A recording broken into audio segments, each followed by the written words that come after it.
හොඳයි ආයුබෝවන් ආදරණීය දරුවනි අපි නැවසරයක් 7 ශ්‍රේණිය ඔන්ලයින් ගණිත පන්තියෙන් හමු වෙන්නේ ඔයාලට මතක ඇති අපි පුනරීක්ෂණ අභ්‍යාස තමයි සාකච්ඡා කරමින් හිටියේ කලින් දවසේ අපි 11 වෙනි ගැටලුවට එනකම් කතා කරා අද 12 වෙනි ගැටලුවේ ඉඳලා ඉදිරියට ගිහලා අලුත් පාඩමටත් යන්න තියෙනවා මම ඔයාලට කිව්වා ඒ ටික හදලා තියන්න කියලා එතකොට අපිට වඩා පහසු වෙන නිසා අත උස්සන්න බලන්න හදලා ඉවරයි දැන් මේ වෙනකොට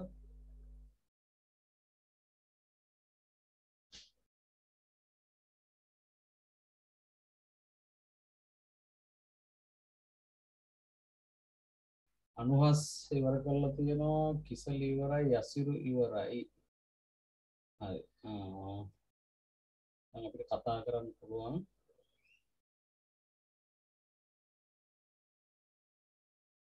අපිට 12 වෙනි ගැටලුව තියෙන්නේ අපි උත්තර කතා කරමු හදන්න බැරි වෙච්ච කෙනෙක් ඉන්නවා නම් දැන් මේ ගැටලු ටික බලන්න පස්සේ ඔයගලන්ට පුළුවන් උත්තර ලියා ගන්න ගොඩක් අමාරු නෑ අපි කාලය දෙන්න විදිහක් නෑ මොකද අපිට ඉක්මනට පාඩමට යන්න ඕන නිසා A සිට ගමන් අරඹා F වෙත යන අයෙකු පසු කරන මාර්ගය සලකමින් පහත වගුව සම්පූර්ණ කරන්න. ඒ විදිහටයි දීලා තියෙන්නේ. ඊට පස්සේ වගුවේ තියෙනවා A සිට B හරහා C තෙක් මාර්ග දෙක අතර කෝණය නම් කරන්න තියෙන්නේ. මොකද කියන්නේ කෝණය? මොන කෝණයක්ද? A සිට B හරහා C තෙක්.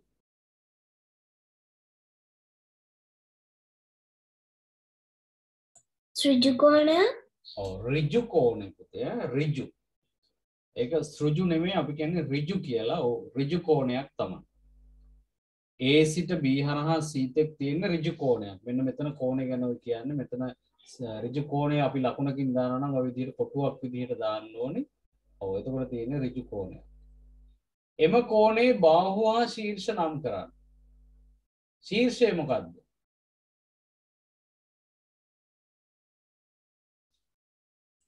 මේ කෝණේ හැදෙන ශීර්ෂක හැමෝම කතා කරන්නේ ඉතින් දැන් වැරදුනට කමක් නැහැ අඩුපාඩු හදාගන්න කතා කරන්නේ. B sir. ශීර්ෂය B. බාහු දෙකක් තියෙනවා. ඒ දෙක නම් කරන්න ඕනේ. මොකද්ද බාහු දෙක? AC AC නෙමෙයි පුතේ. CA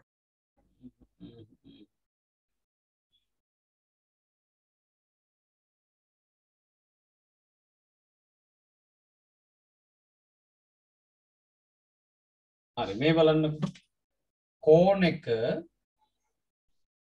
අපි ගමුකෝ මේක BAC කියලා.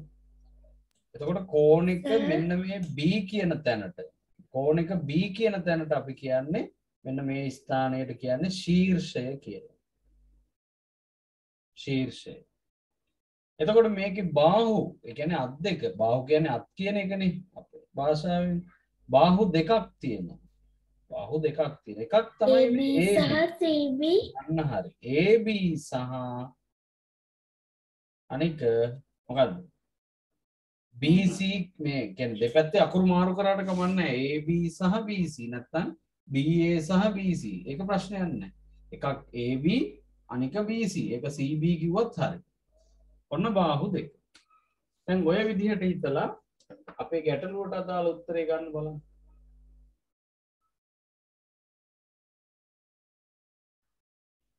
AB හරහා C තෙක් යන මෙන්න මේ ABC කියන කෝණය ගැන කියන්නේ. එහෙනම් මොකද්ද බාහු දෙක වෙන්නේ? දැන් ශීර්ෂය B නේ. මෙන්න මේ බාහුව මොකද්ද කියන්නේ මම මේ නිල් පාටින් ඇඳපු බාහුව. අකුරු දෙකෙන් නම් BC BC BC BC නිල් පාටින් ඇඳලා තියෙන්නේ BC කියන බාහුව. මෙන්න අනිත් බාහුව කියන්නේ ඒකේ අකුරු දෙක BA BA කියලා කියන්නත් පුළුවන් ඕනනම් AB කියලා කියන්නත් පුළුවන්. හරි. මම හිතනවා දැන් පැහැදිලි කියලා නේද? හරි. එහෙනම් දැන් මේක හදපු නැති අයටත් එක්ක හදලා වැරදිච්ච අයටත් එක්ක දැන් වහාම ඉක්මනට අනිත් තුන ලියන්න ඉක්මනට අනිත් තුන ලියන්න දැන් ඔයාලා ලියපු තැන අතෑරලා වෙනම ලියන්නකෝ. හිස් තැන් තුනනේ පුරවන්න තියෙන්නේ. ඊළඟට ගමන් මාර්ග දෙක අතර කෝණයේ විශාලත්වය අනුව වර්ග කළ විට මොකද්ද කෝණයේ විශාලත්වය? අංශක කීයක් වෙනවද? අපි අංශක වලින් කිව්වේ ඔය ඍජු කෝණය ගැන. 90 අංශක 90යි. අංශක 90යි. හරියටම අංශක 90ක් වෙන කෝණය අපි කෝණවානිත් එක්කම කතා කරා. ඒකට අපි කියනවා කිව්වේ ඍජු කෝණය කියලා. හරි ඉක්මනට හිස් තැන් 9ක් තියෙනවා සම්පූර්ණ කරන්න තව. රෝම ඉලක්කම් 2 3 4 යටතේ හිස් තැන් 9ක් තියෙනවා ඉක්මනට මේ වගු ගහන්න මොකුත් ඕනේ නැහැ. ලියාගෙන යන්න ඉක්මනට. හිස් තැන් ටික ලියාගෙන යන්න.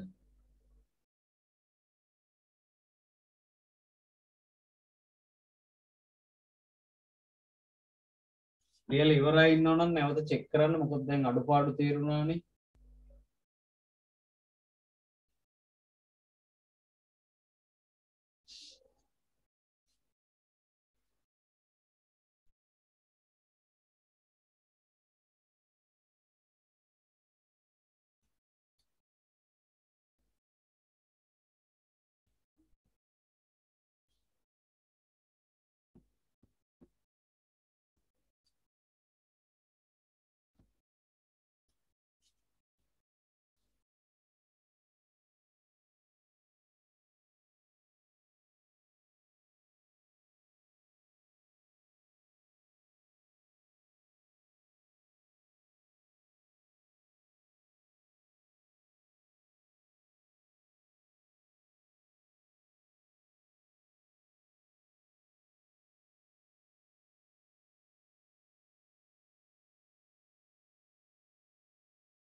හරි සර්. හරි දැන් ඒ සියල්ල ඉවර කරපු අය අත උස්සන්න. ඒ කියන්නේ නැවත චෙක් කරලා නැවත ලියලා ඔක්කොම ඉවරයි. ඒ කියන්නේ දැන් ආයෙ වරදින්න බෑ ලේසියෙන්. කෝණෙත් දාන්න ඕනේ මෙන්න මේ අතර මෙන්න මේ ගාන කියලා කෝණෙත් තියෙන්න ඕනේ. මම කිසලි සියල්ල ඉවර කරලා තියෙනවා. දැන් ඔයාලගේ නම් රීනේම් කරන්න හරියට තමන්ගේ නම දාන්න කොහෙද පදිංචි කියලා දාන්න. සමහරුන්ගේ දාලා නැහැ. නන් ලකුණු කරගන්න ඕනේ සමහර දරුවන්ට කරන්ට් එක නැහැ කියලා තියෙන මටත් ටිකක් කියලා නැතුව තිබිලාවේ.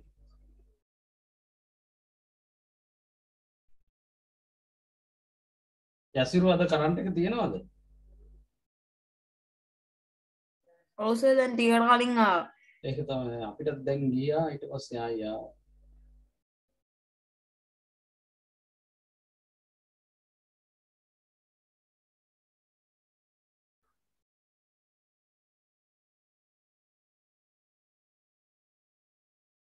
දැන් යසිරු ඉස්කෝලේ මොකද්ද කරන පාඩම? දෙවෙනි වාරයව පටන් ගත්තද? තාම නෑ සර්. නැද්ද? කාගේ හරි දෙවෙනි වාරේ පාඩම් පටන් ගත්තා ඉන්නවද? මේ කියන්නේ පුනරීක්ෂණ වලින් පස්සේ 10 පාඩම ඊළඟට තියෙන්නේ නේද? ඔව් සර්. කාගෙද කිසලගේද? ඔව් සර්. දැන් ඒ කොයිකද කරන්නේ? භාග පාඩම සර්.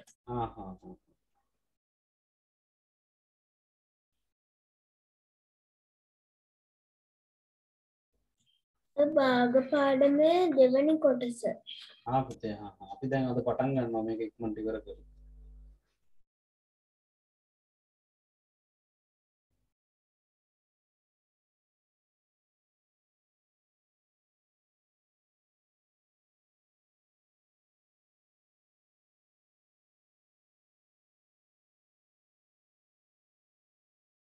හරි අපි මම හිතන්නේ වෙලාව ඇති අපි උත්තර ටික කතා කරමු ඔන්න අඩුපාඩු හදාගන්න. අපිට දැන් තියෙන්නේ දෙවෙනි එක. දෙවෙනි එක තමයි කතා කරන්න තියෙන්නේ. ඒකේ B සිට C හරහා D තෙක් කියන එක තමයි කතා කරන්න තියෙන්නේ. B සිට C හරහා D තෙක්. අන්න එතන තියෙන්නේ මොන කෝණයක්ද මේ? ඍජු කෝණයක්. එතන තියෙන්නේ ඍජු කෝණයක්. ඍජු කෝණයක්. එතකොට එම කෝණේ බාහු සහ ශීර්ෂ නම් කරන්න. ශීර්ෂය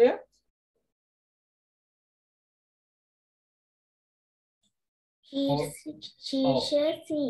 ඔව් ශීර්ෂය C. බාහු දෙක BC සහ CD නේද? ඔව් BC සහ CD. එකක් මේ BC අනික මේ පැත්තට මෙන්න මේ CD. එතකොට BC සහ CD තමයි බාහු දෙක. ඊළඟට ගමන් මාර්ග දෙක අතර කෝණයේ විශාලත්වය අංශක 90යි නේද? අරකමනේ උත්තරේ. අංශක 90යි. හරි. ඊළඟට තුන්වෙනි එකෙන් කියනවා C සිට D හරහා E තෙක්. එතකොට මහා කෝණය. අන්න හරි. මෙන්න මේ අඳින කෝණය. මේ අඳින කෝණය ගැන කියන්නේ මේක ඇවිල්ලා මහා කෝණයක් නේ. මහා කෝණය. මේ කෝණය මහා කෝණය. එතකොට එම කෝණයේ ශීර්ෂය වෙන්නේ මොකද්ද? D කියන එක. ශීර්ෂය D. ශීර්ෂය වෙන්නේ D. එතකොට එක පාදයක් නැත්නම් එක බාහුවක් නේද? එක බාහුවක් DC සහ DE. හරි. අනිත් බාහුව මෙන්න මේ DE කියන බාහුව. එතකොට මේ දෙක තමයි නම් කරන්න ඕනේ. දැන් මෙතන කෝණයේ විශාලත්වය ගැන අහනවා ඔයාගෙන්. මොකක්ද ලියන උත්තරේ? මෙන්න මේ කෝණයේ විශාලත්වය ගැන. අංශක 90ත් 180ත් අතර. හරියටම හරි. හරියටම හරි. අන්න ඒ විදිහටයි උත්තරේ ලියවෙන්න ඕනේ. ඒක ඔයා ලියන්න ඕනේ අංශක 90ත් 180ත් අතර කියලා. අංශක 90යි 180යි අතර. හරියටම මේ විදිහට ලියවෙන්න ඕනේ. අංශක 90යි 180යි අතර. අවසාන එක D D සිට E හරහා F තෙක්. ඒක පරාවර්ත කෝණයක් නේද? නෑ පුතේ, ඒ පැත්ත නෙමෙයි ගන්න වෙන්නේ. ඒක එහෙමනම් කියනවා පරාවර්ත කියලා. එතකොට අපි ගන්න අනිත් පැත්ත. පිටතින් ඇති කෝණය කියලාවත් කියලා නෑනේ. එතකොට ගන්න වෙන්නේ අනිත් පැත්තේ කෝණය, ඇතුලේ කෝණය. එතකොට මොකක්ද? ඔව් සුළු කෝණය. කෝණය සුළු කෝණයක්. මේ මාර්ග දෙක අතර කෝණය නම් කරන්න කිව්වහම අකුරු තුනෙන් නම් කරන එක ඔය බලාපොරොත්තු වෙන්නේ නේද? මේ කෝණ වර්ගය නෙමෙයිනේ අහන්නේ. දැන් මම ඒක දැක්කේ හරියට. පොඩ්ඩක් ඒක හදාගමු පුතේ. මාර්ග දෙක අතර කෝණය නම් කරන්න. ඒතකොට කෝණේ නම් කරන්නයි තියෙන්නේ. දැන් මේ පළවෙනි එකේ එන්න ඕනේ මොකක්ද එහෙනම්? ABC කෝණය කියලා නේ. ABC කෝණය කියලායි එන්න ඕනේ. කෝණ වර්ගය කියලා නෑනේ පුතේ. මාර්ග දෙක අතර කෝණ වර්ගය නම් කරන්න වගේ මම දැක්කේ. ඒක වර්ගය කියලා නෑනේ. ඒක මම ලියන්නම්.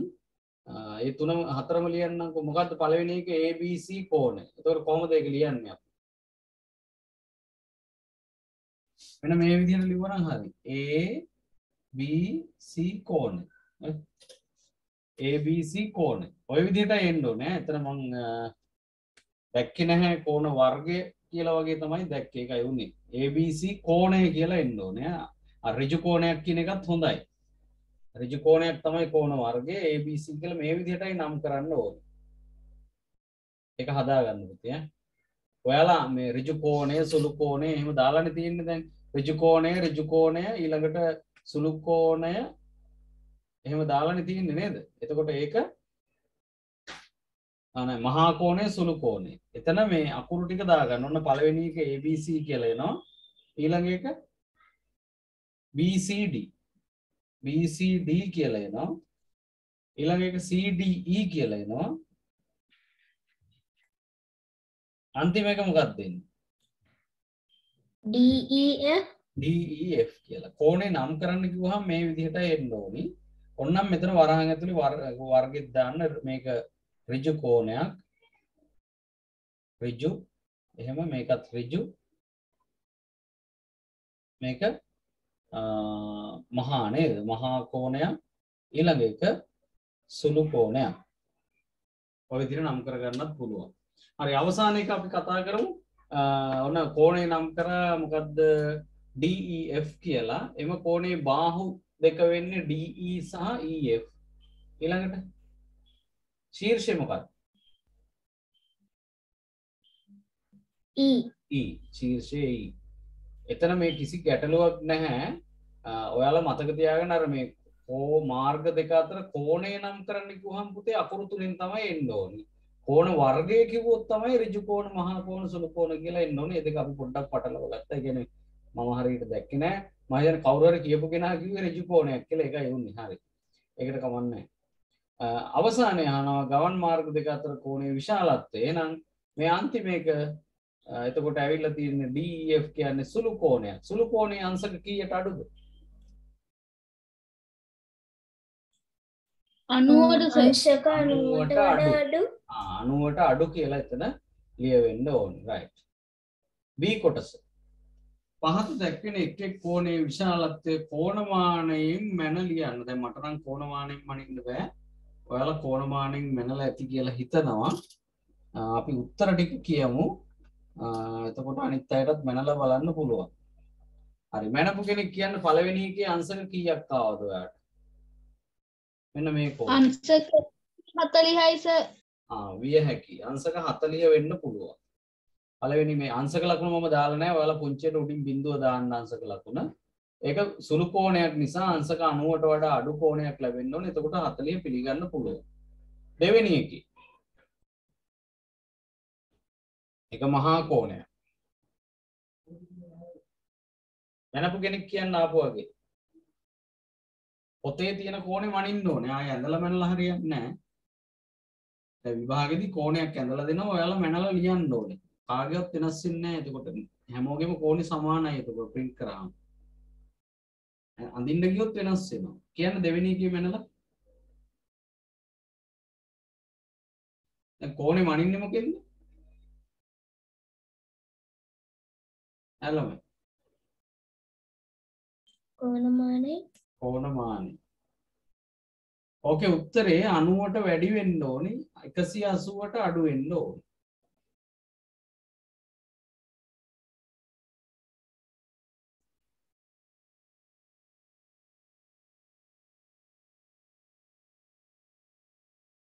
එකසිය 30ක් විතර වගේ ඇති මට හිතෙන විදිහට. නැද්ද කෝණමානයක් කවුරුවත් ළඟ?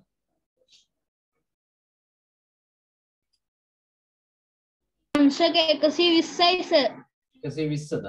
හරි. එහෙනම් ඒකේ අංශක 120යි කියලා කියනවා. අනිත් අයත් මැනලා බලන්න. ඔන්න ඊළඟට තියෙන්නේ පරාවර්ත කෝණය. පරාවර්ත කෝණය මනින්නේ කොහොමද? පරාවර්ත කෝණයක අගය මනින්නේ කොහොමද? එතන පොඩි ප්‍රශ්නයක් තියෙනවා.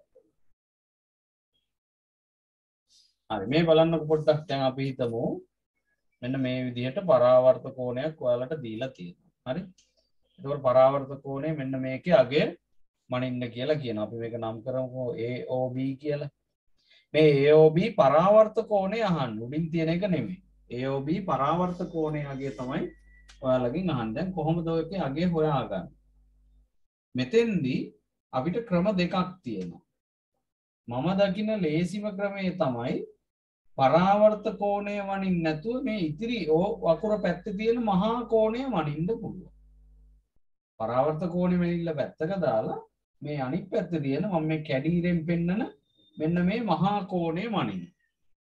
උදාහරණයකට අපි හිතමු මේ මහා කෝණය අංශක 130ක් ආවා කියලා. දැන් කාට හරි කියන්න පුළුවන්ද මේ යට මම මේ යටින් දාලා තියෙන අපිට අවශ්‍ය කරන පරාවර්ත කෝණයගේ ගන්න හැටි. උඩ කෝණය 130යි. මේක කියා දුන්නා දැන් මතක නැතුව ඇති. ඒකයි මම නැවත මතක් කරන්නේ.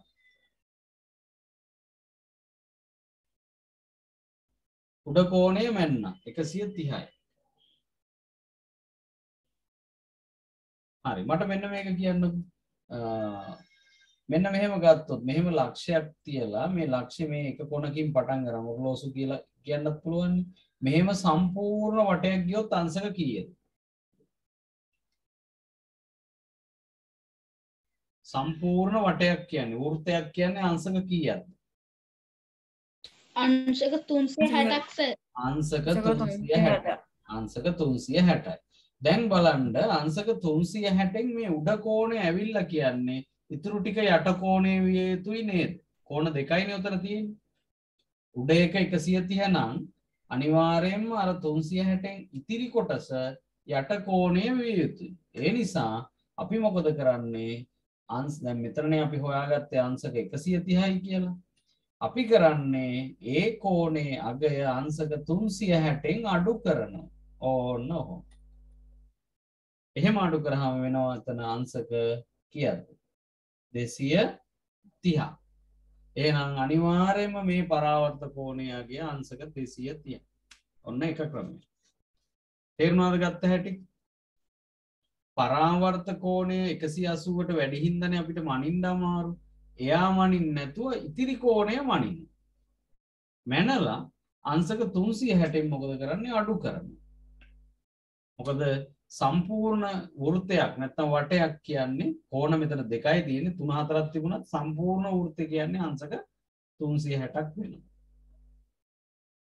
හරි. ඒක තේරුණ අය බලමු කවුද කියලා. ඒක තේරුණ අය අත උස්සන්න බලන්න.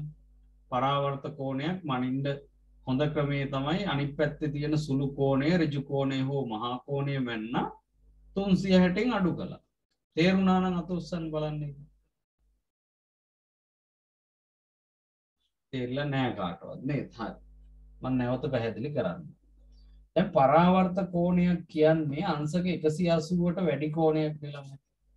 පරාවර්ත කෝණයක් කියන නමේම තේරුම පරාවර්ත කෝණයක් කියන්නේ අනිවාර්යෙන් අංශක 180ට වැඩි කෝණයක්. එතකොට 180ට වැඩි කෝණයක් කෝණමානෙන් මනින්න අමාරුයි. මනින්න ක්‍රම තියෙනවා මම ඒකත් කියලා දෙන්නම්. මොකද කෝණමානේ තියෙන්නේම බිඳුවයි 180යි. එතකොට 180යි උපරිම මනින්න පුළුවන්. මෙහි ඉඳලත් බිඳුවෙන් පටන් ගන්න පුළුවන්. 180න් මේ පැත්තෙන් ඉවර කරන්න පුළුවන්. ඔහොම. මේ පැත්තේ බිඳුවෙන් පටන් ගත්තොත් මේ පැත්තේ 180න් ඉවර කරන්න පුළුවන්. ඔයාලා කෝණමානේ අරගෙන මේක පොඩ්ඩක් බලන්න. එතකොට 180ට වැඩි කෝණයක් කෝණමානෙන් මැනගන්න අමාරු. බැරි නෑ ක්‍රම තියෙනවා අමාරු. ඒ නිසා දැන් අපි උදාහරණයකට ගමුකෝ මෙන්න මෙහෙම සුළු කෝණයක් එක්ක. අපි හිතමු මේ සුළු කෝණයගේ 50යි කියලා අංශක. මේකේ අගේ අංශක 50යි. මේ සුළු කෝණයගේ අංශක 50යි. ඔයාගෙන් අහනවා මෙන්න මේ පරාවර්ත කෝණයේ අගේ මොකක්ද කියලා. අපි ඒක ඉංග්‍රීසි ඒ අකුර දාගමුකෝ. ඒ හරි මොකක් හරි නිකන් අකුරක් නැති වුණාට කමන්නේ නැහැ. මෙන්න මේ කෝණයේ අගේ කොච්චරද කියලා අහනවා. හරි. දැන් කලින් එක යන්තම් හරි තේරුණ කෙනෙක් කියන්නේ ගන්නෙ කොහොමද අනිත් කෝණේ කියලා? අංශක 360න් අන්න හරි. අංශක 360න් අඩු කරන්න ඕනේ කීයද? अंशक 50ක් 50ක් අංශක 50ක් අඩු කරනවා. අඩු කරපු ගමන් එනවා අංශක කීයයි කියලා බලන්න 200 නෙමෙයි 300 නේද? අංශක 310යි කියලා එනවා. දැන් බලන්න කෝණමානෙන් අංශක 310න් මනින්න පුළුවන්ද කියලා බෑනේ නේද? ඒකට ලේසියෙන්ම ගන්න පුළුවන් ඔන්න ඔය ක්‍රමෙ. මොකද අපි දන්නවා මේ 50යි මෙන්න මේ කෝණයේ අංශක 310 එකතු වුනහම අනිවාර්යෙන් 360ක් වෙන්න ඕනි. ඒ මූලධර්මය අනුව ඔය විදිහට ආපස්සට හිතන්න පුළුවන්. මේ විදිහට අඩු කරලා ගන්න පුළුවන්. තේරුණාද? එතකොට දැන් යම් කිසි විදිහකින් මේ ඇතුලේ කෝණේ දීලා නැත්තම් අපි මොකද කරන්නේ? දැන් මේකේ 50යි කියලා දීලා තිබුණානේ. වෙන රූප සටහනක් දෙනවා මේ වගේ. අහනවා මේ පරාවර්ත කෝණේ අගේ. මේ ඇතුලේ කෝණේ දීලා නැහැ. හැබැයි කෝණේ රූපේ තියෙනවා. දැන් මොකක්ද එහෙනම් අපි කරන්නේ? මේකේ 50යි කියලා දීලා තිබුණා අපි අඩු කරලා ගත්තා. දැන් මේකේ 50ක්වත් කීයක්වත් දීලා නැහැ. අහන්නේ මෙන්න මේ වටේ කෝණේ. කියන්නේ පරාවර්ත කෝණේ අහන්නේ. මැනගන්නවා සර් මුලින්ම. අන්න හරි. මොකද අපි මේ වෙනකොට සුළු කෝණයක් එහෙම මනින්න බොහොම ලේසියෙන් දන්නවා. කෝණමානේ හරියට පිහිටවල මේ සුළු කෝණයගේ මම මේ ඊතලෙන් පෙන්නන කෝණයගේ මැන ගන්නවා. අපි හිතමු මේක මැනගත්තාම අංශක 70ක් ආවා කියලා. දැන් එහෙනම් පරාවර්ත කෝණේ කොහොමද හොයන්නේ?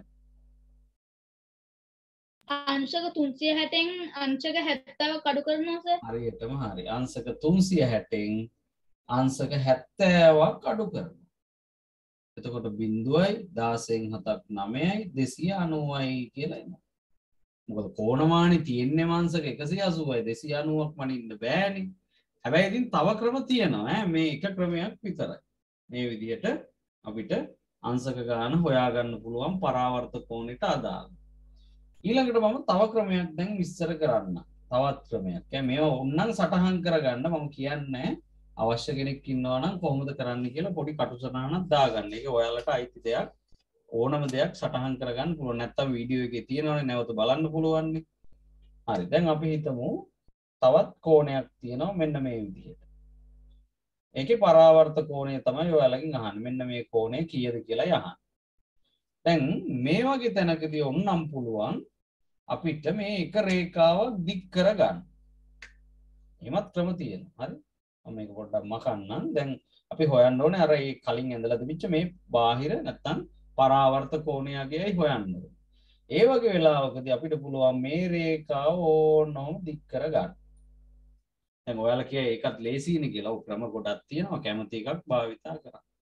දැන් මට කියන්න දැන් ඕන් නැති කෝණය මේකනේ මම මේ අඳුරු කරන කෝණය ඕන්නේ නැහැ. ඒක ඕන්නේ නැතුව අනිත් සම්පූර්ණ කෝණෙම හොයන්න ඕනේ. දැන් මට ඔයාලා කියන්න මෙන්න මේ කෝණයගේ කීයද කියලා.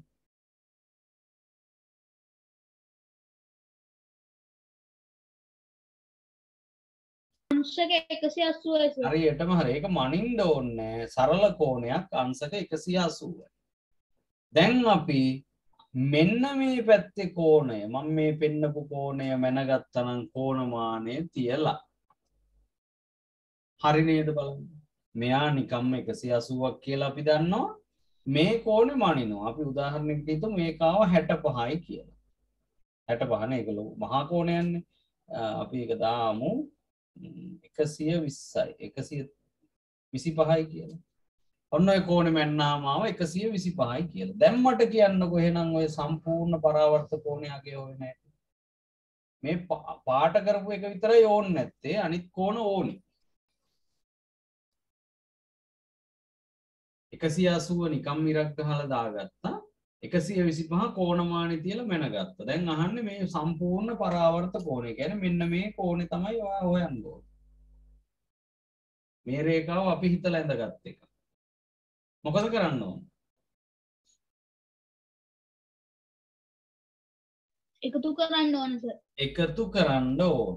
180ට අංශක 125ක් එකතු කරා නම් අපිට අවශ්‍ය උත්තරේ එනවා. එතකොට 5යි 0යි 3යි. අංශක 305ක් වෙනවා මේ පරාවර්ත කෝණය. ඒක 305 නම් ඔන්නම් බැයිද අපිට මේ අඳුරු කරලා තියෙන කෝණෙත් හොයන්න. නිකම්ම පුළුවන් නේ 360 වෙන්න තව කීයක් අඩුද? කියන්න බලන්න.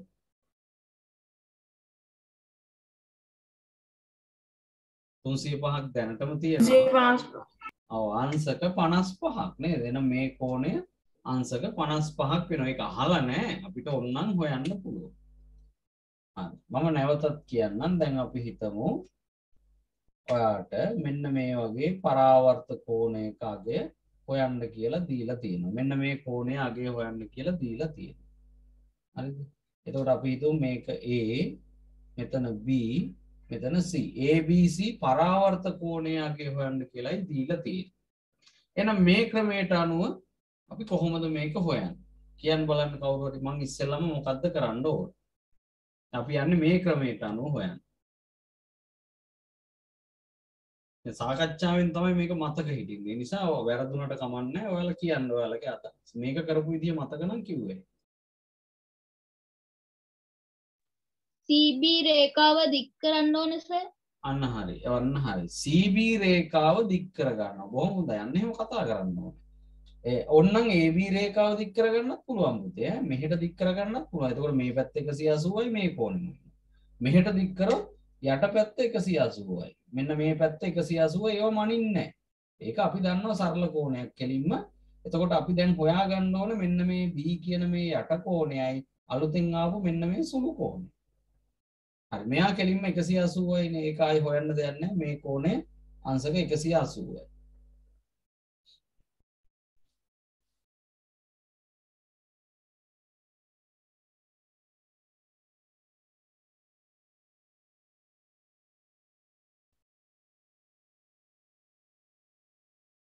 දැන් මොකද කරන්නේ? ඊළඟට මොකක්ද අපි කරන පියවර? ඔන්න රේඛාව දික් කරගත්තා. අපි හිතමු මේක D කියලා.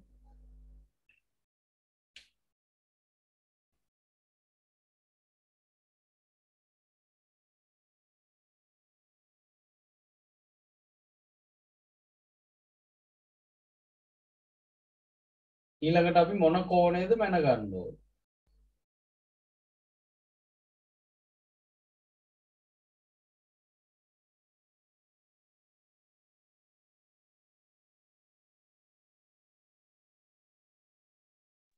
ABD කෝණය අන්න හරි. ABD කියන කෝණය මෙන්න මේ මම ඇඟිල්ල තියලා තියෙන තැන තියෙන නැත්නම් මේ පෑන් තුඩ තියලා තියෙන තැන කෝණය මෙන්න මේ තිත් ගොඩක් තියපු කෝණය කෝණමානය පාවිච්චි කරලා මැන ගන්න ඕනේ.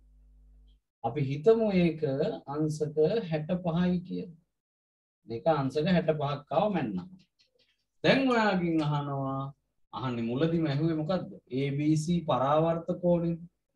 එතෙන්ට මෙන්න මේ කෝණය අදාළ නෑ. මේ පැත්තේ කෝණය නැතුව අනිත් සියල්ල ඕනේ. අනිත් සේරම ටික ඕනේ. එහෙනම් උත්තරේ කීයද? කොහොමද ගන්නෙ?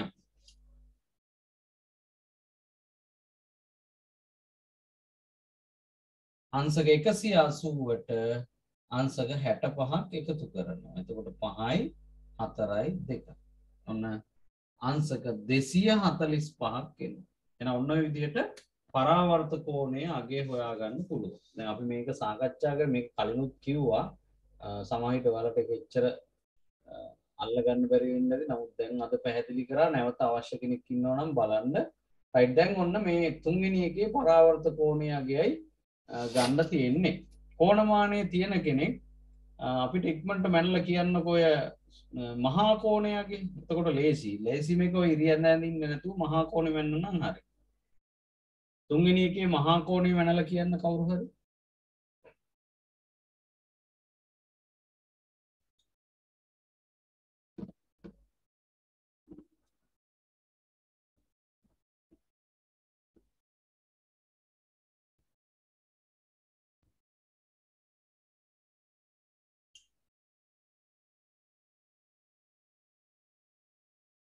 මහා කෝණය කියන්නේ මෙන්න මේ පැත්තේ තියෙන කෝණය. මෙන්න මේ පැත්තේ තියෙන කෝණය මැනලා ඒ කෝණය අංශක 360න් අඩු කරපු ගමන් අනිත් පැත්තේ කෝණය එනවා.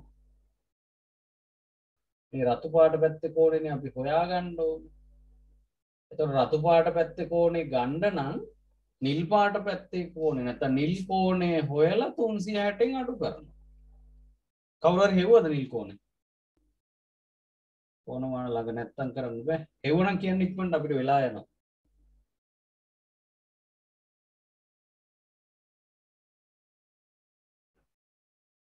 අංශක 120 ඒකත් අංශක 120 දාවේ.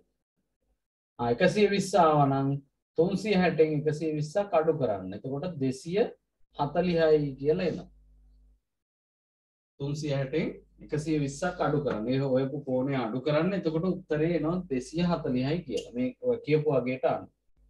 හරි ඊට පස්සේ කෝණමානය සහ සරල ධාර භාවිතා කරලා ඔයාලට කියලා තියෙනවා පහත එක් එක් කෝණය අඳින්න කියලා. ඉතින් ඒක ඇඳලා පෙන්වන්න දැන් මේ වෙලාවේ පුළුවන් කමක් නැහැ. අපි බලමු මේ අර තව software එකක් තියෙනවා ඒක පාවිච්චි කරලා ඊළඟ දවසක වගේ කතා කරා. හරි 13 වෙනි ගැටලුවට යන්කෝ අපි. පහත දී ඇති සමාන්තර රේඛා යුගලය අතර පරතරය සොයා ලියන්න. කොහොමද පරතරය හොයන්නේ ළමයි? ඒ කියන්නේ සමාන්තර රේඛා දෙක අතරේ දුර ලම්බ දුර කියලාත් කියනවා. මේක හොයන්න පුළුවන් ඉතින් රූල පාවිච්චි කරලා. රූල පාවිච්චි කරලත් හොයන්න පුළුවන්. දැන් රූල ඔය අතරවත් කියලා බෑනේ.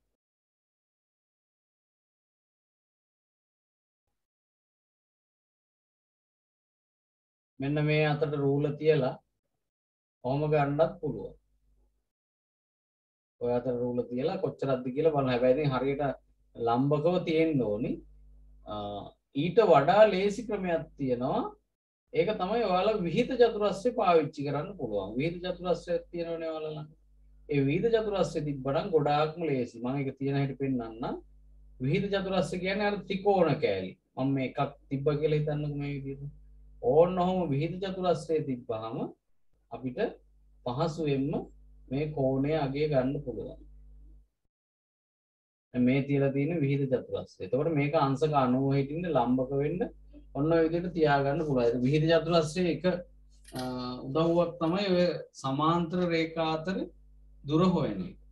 එතකොට මම දැන් නිල් පාටින් ඇඳලා පෙන්නන්නම් ඒ දුර හොයන හැටි. එතකොට මෙන්න මේ අතර මෙන්න මේ නිල් පාට රේඛාවයි මෙන්න මේ නිල් පාට රේඛාවයි අතරේ දුරට තමයි පරතරය කියලා කියන්නේ. එතකොට ওই පැත්තේ බලන්න විහිද චතුරස්‍රවල ලකුණු කරලා තියෙනවා.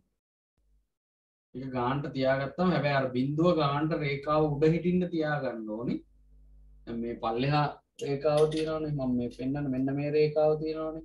මෙන්න මේ රේඛාව උඩ බිඳුව හරියට හිටින්න විහිද චතුරස්‍රය තියාගත්තාම අනිත් පැත්තේ අර නිල් පාට ඉර ගාවි ඔය දෙක අතරේ පරතරය කොච්චරද කියලා ගන්න පුළුවන්.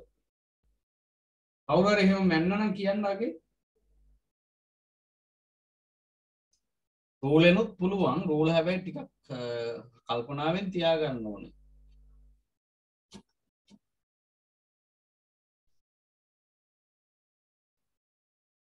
විහිද චතුරස්‍ර වලින් ලේසියෙන්ම පුළුවන්. වරදින්න නැති වෙන්න මොකද අංශක 90 හරියටම තියෙනවා. සෙන්ටිමීටර කීයක්ද ළමයි? 4ක් 5ක්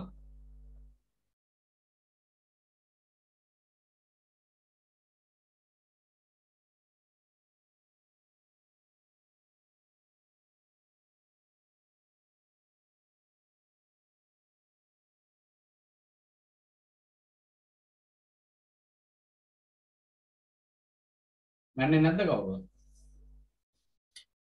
කවකට පෙට්ටිය සෙන්ටිමීටර් කීයද පුතේ?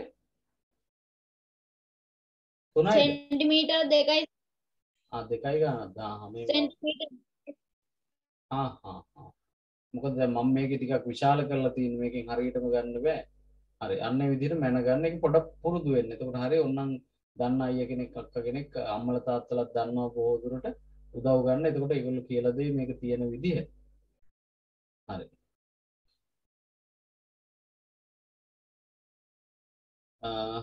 සරල රේඛා ඛණ්ඩයක් ඇඳ XY ලෙස නම් කරන්න. එම සරල රේඛා ඛණ්ඩයට 4.8ක් දුරින් වූ A නම් ලක්ෂයක් ලකුණු කරන්න. ඒ ලක්ෂය හරහා යන XY ට සරල රේඛා ඛණ්ඩයට සමාන්තර වූ සරල රේඛාවක් අඳින්න කියලා තියෙනවා විස්තරයක්. මේකේ මම දල සටහනක් අඳින්නම්. ඔයාලා තනියම ඒක කරගන්න ඕනි. ඒ දල සටහන් තේරුම් අරගෙන දැන් බඩු තියෙනවා නම් උපකරණ ටික තියෙනවා නම් මේ මොහොතේ වුණත් ඔයාලට කරන්න පුළුවන්. ඉස්සෙල්ලම කියනවා XY කියලා රේඛාවක් සරල රේඛා ඛණ්ඩයක් ඇඳ XY ලෙස නම් කරන්න.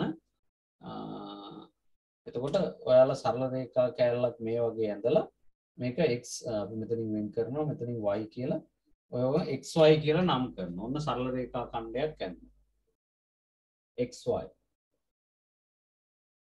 ඊට පස්සේ කියනවා එම සරල රේඛා ඛණ්ඩයට 4.8ක් සෙන්ටිමීටර දුරින්. එතකොට මෙයාගේ ඉඳලා එක උඩ පැත්තෙන් නැත්නම් යට පැත්තෙන් ගන්න ඕනේ. එතකොට ඒක අනිවාර්යෙන් සමාන්තර සරල රේඛාවක් වෙනවා. එතකොට ඔයාට අනිවාර්යෙන් විහිද චතුරස්‍රය තියලා තමයි මේක ගන්න වෙන්නේ. නැත්නම් ගන්න බෑ. විහිද චතුරස්‍රය තියලා අඳින්න පුළුවන්. එහෙම නැත්නම් සමාන්තර රේඛාව ගන්න පුළුවන්. මොකද්ද? සමාන්තර රේඛාව ගන්න පුළුවන් නේද? ඒ කියන්නේ මෙහෙම විහිද චතුරස්‍රය තියලා මේ වගේ විහිද චතුරස්‍රය තියලා මේ පැත්තෙන් රූල හේතු කරගන්න ඕනේ ගන්න. මේවා අපි කතා කළා. වලට මතක නැද්ද දන්නේ නැහැ. අපි සමාන්තර රේඛා ඇඳ නේද ළමයි?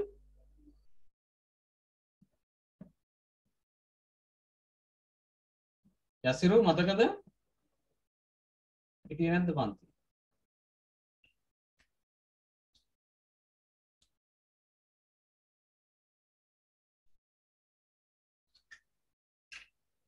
දැන් මේ පැත්තෙන් මෙහෙම රූල ඇඳ ගන්න රූල තියා ගන්න මම මේ දැන් අඳිනවා මේ විදිහට රූල තියා ගන්න ඕනේ. එතකොට රූල තියාගනිද්දී අනිවාර්යයෙන්ම මෙන්න මේ උඩට නැත්තම් මේක හරියටම මේ සෙන්ටිමීටර් දැන් මේක කියලා තියෙන ගාන තියෙනවනේ ඒ ගාන උඩහට ඉතින් තියාගන්න ලේසි. එතකොට තියෙන්නේ 4.8ක් වගේ මට මතක. ඔව් 4.8යි. එතකොට කොහොම හරි වේවා මෙන්න මේ විහිද චතුරස්‍රය මම මේ ඉරි වලින් පාට කරන විහිද චතුරස්‍රය උඩහට තල්ලු කරන්න ඕන සෙන්ටිමීටර් 4.8ක්. එතකොට ඒ සඳහා හොඳම දේ මේ විදිහට විහිද චතුර මේ රූල තියාගන්නකොට මේකේ 4.8ක් හදාගෙන තියාගත්තා නම් හරි. මේකේ තියෙනවනේ 4.8.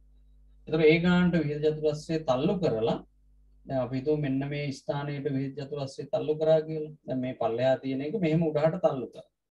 ඊට පස්සේ මොකද කරන්නේ? මෙන්න මේ රේඛාව හරහා නැත්නම් විහිද චතුරස්‍රය අර ධාරය හරහා දැන් රූල වුන්නේ රූල අයින් කරලා රූල තිබුණත් කමන්නේ මේක හරහා ඕන්නම සමාන්තර රේඛාව ඇඳ ගන්න. එතකොට දැන් ඉතින් මේ විහිද චතුරස්‍රය ඔක්කොම අයින් වෙනවා.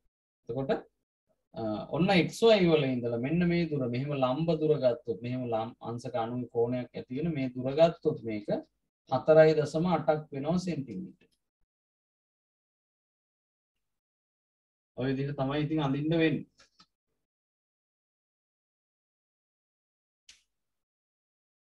බලමු ඊට පස්සේ මොකක්ද කියන්නේ කියලා. 4.8ක් දුරින් වූ a නම් ලක්ෂයක් ලකුණු කර ඒ ලක්ෂය හරහා xy ට සමාන්තරව. එතකොට මේකේ මෙන්න මේ ලක්ෂය අපි a කියලා ලකුණු කරනවා.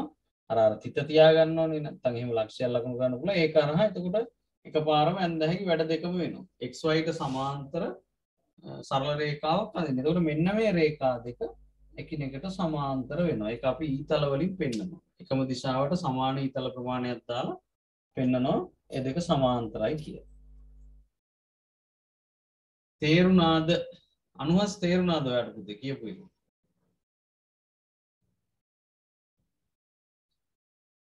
තේරුණා කිසලි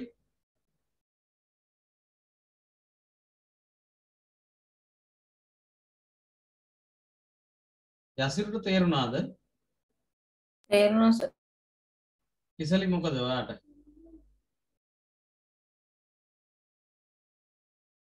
එතකොට මේකේ අර 4.8 ගානට උඩහට තල්ලු කරන්න ඒක ඔයාලා හිතන්න කොහොමද කරන්නේ?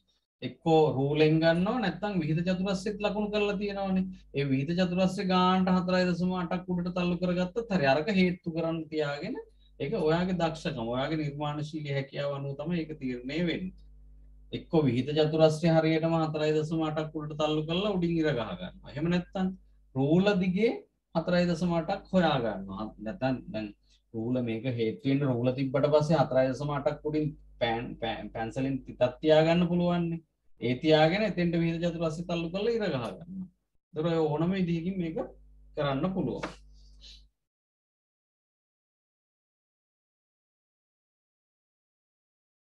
හරි ඊළඟට ABCD සමාන්තරාශ්‍රය අඳින්න කියලා තියෙනවා. B සහ D යන එක් ශීර්ෂ හරහා AC විකර්ණේ සමාන්තර සරල රේඛා අඳින්න කියලා තියෙනවා. ඉතින් මේ සමාන්තරාශ්‍රය ඇඳට පස්සේ සමාන්තරාශ්‍රය ඇඳ ගන්නත් පුළුවන් වෙන්නේ අර විදිහට තමයි අපි බලමු. ඉදිරියේදී ඒකට මේ අර කෝණමානේ පාවිච්චි කරලා මේ කොටස් ටික නැවත ඔයගොල්ලන්ට සාකච්ඡා කරන්න. දැන් මෙතන කෝණමානේ නැති නිසා එක් කරන්න අමාරුයි. දැන් මේක කියනවා B සහ D යන එක් ශීර්ෂය හරහා AC විකර්ණයට සමාන්තර. ඒතකොට මේ කියන්නේ අදහස මම පැහැදිලි කරන්නම්. ඔයාලා ඒක කරන්න. AC විකර්ණය ඇඳ ගන්නවා ඉස්සෙල්ලා ඔය වගේ. මේ මම නිල් පාටින් ඇඳ AC විකර්ණය. මෙයාට සමාන්තරව යන්න ඕන B සහ D හරහා.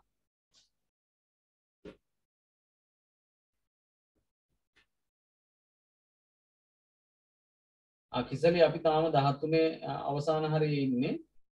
වීඩියෝ එක ඔයාලට මේ බලන්න පුළුවන් පස්සේ හරි මෙතන ඉඳලා යන් එයාට සිග්නල් ප්‍රශ්නයක් වෙලා තියෙන්නේ හරි. දැන් ඔන්න AC විකර්ණයට සමාන්තර සරල රේඛා අඳින්න ඕනේ B සහ D හරහා. එතකොට අර වගේම විහිද චතුරස්‍රය පාවිච්චි කරලා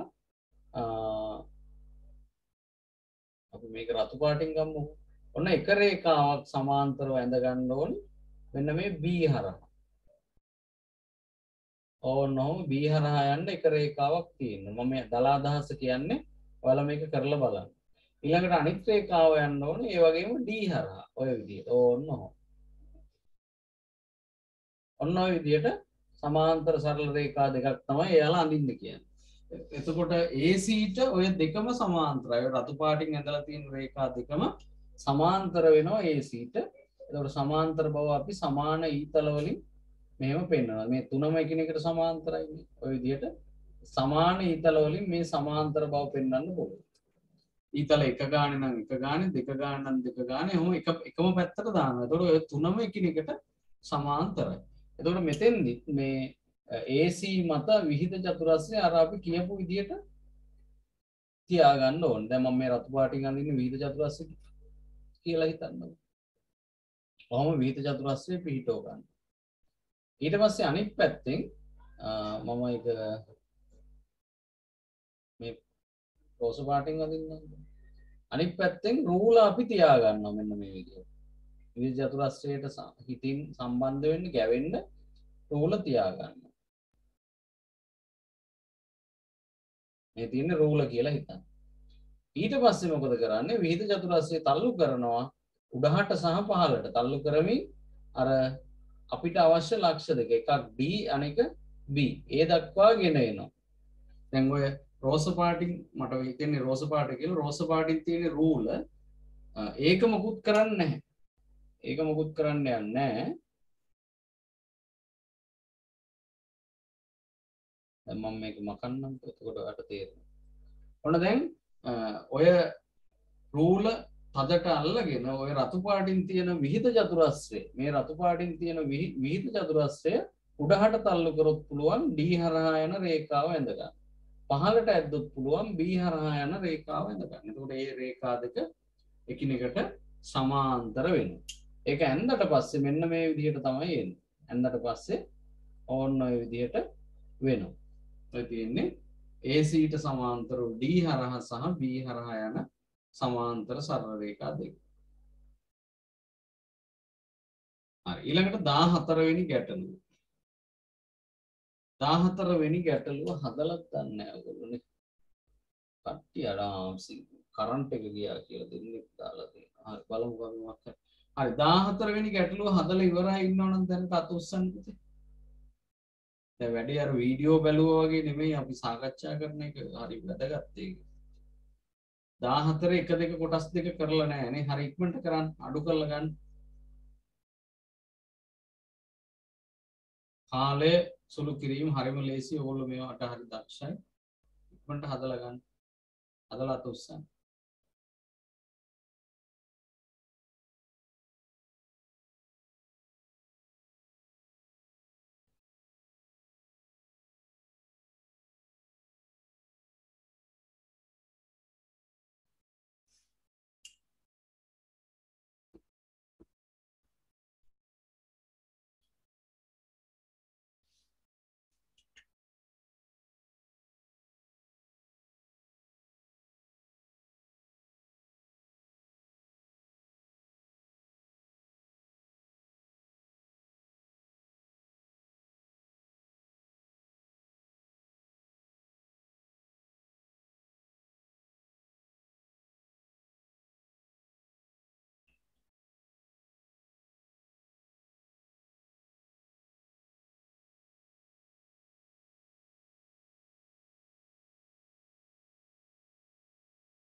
හොඳයි අපි ගැටලුවට යමු.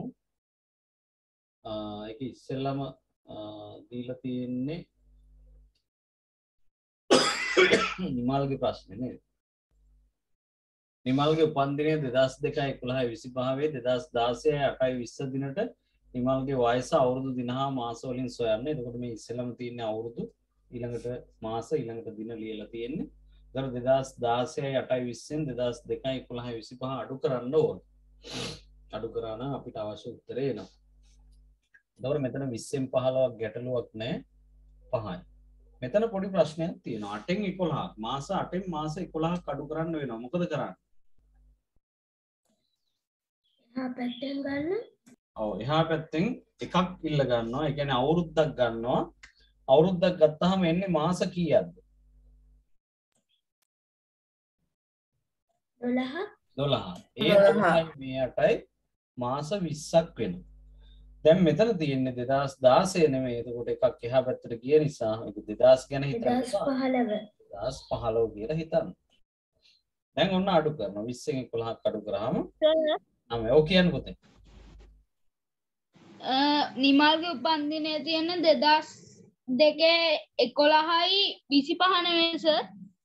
පොඩ්ඩක් බලමු. අනිත් ළමයි බලලා කියන්නේ මොකක්ද තියෙන්නේ? 25 නේද? ඔව් සර්. 25 හරි මං ගාන දීලා වැරදි. එහෙනම් 25. එතනත් ප්‍රශ්නයක් එහෙනම් එනවනේ. හරි. එහෙනම් 25ක් ගන්න බෑනේ. එහෙනම් දැන් මෙතන 20න් එකක් දෙන්න වෙනවා මේ පැත්තට නේ. එතකොට 19යි එන්නේ. හරි නේද? 19යි එක මාසයක් මෙහෙට ආවම දින 30යි 30යි 20යි මෙතන 50යි. හරිද බලන්න? හරි නේද? හරි සර්. හරි. එතකොට 50න් 25 25යි. එතකොට 19න් 11ක් මෙතන 8යි එන්නේ නේ. 8යි. මේක දාවේ බලන්න. අවුරුදු 13යි මාස 8යි දින 25යි. හරිද? හරි සර්. යසිරු මොකද හරිද? අනුහස් වැරදි සර්. වැරදි සර්. මොකද්ද වැරදුනේ? දැන් අපි හැදුවා හරිය නේද? අර මම ඉස්සෙල්ලා ගාන හරියට දැකලා නැතුව 15 ලියලා තිබුණා. එතකොට දැන් 20න් 25ක් අඩු කරන්න බැරි හින්දා එහා පැත්තෙන් මාසයක් ගන්නවා. එතකොට මෙතන 7යි ඉතුරු වෙන්නේ නේ. 8 නෙමෙයි 7යි ඉතුරු වෙන්නේ. එතකොට මාසෙ කියන්නේ දින 30යි අපි ගන්න. 30යි 20යි 50යි 50න් 25ක් 25යි. දැන් 7න් 11ක් බැරි නිසා අවුරුද්දක් ගත්ත 12යි 12යි 7යි 19යි 19න් 11ක් ගත්තාම අඩු කරාම 8යි. එතකොට 15න් දෙකක් 13යි. ඔක නේද උත්තරේ එන්න ඕන. හදාගන්නකො. එහෙනම් නිමල්ගේ වයස අවුරුදු 13යි මාස 8යි දින 25යි.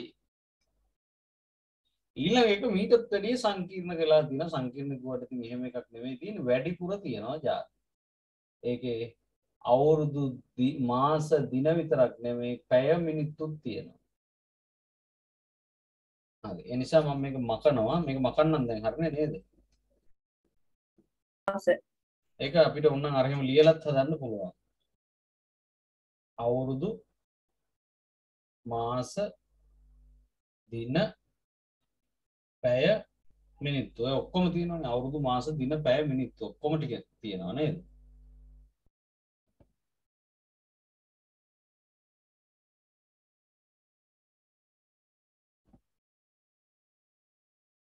හරි. ගැටලුවේ හැටියට මොකක්ද කියන්නේ?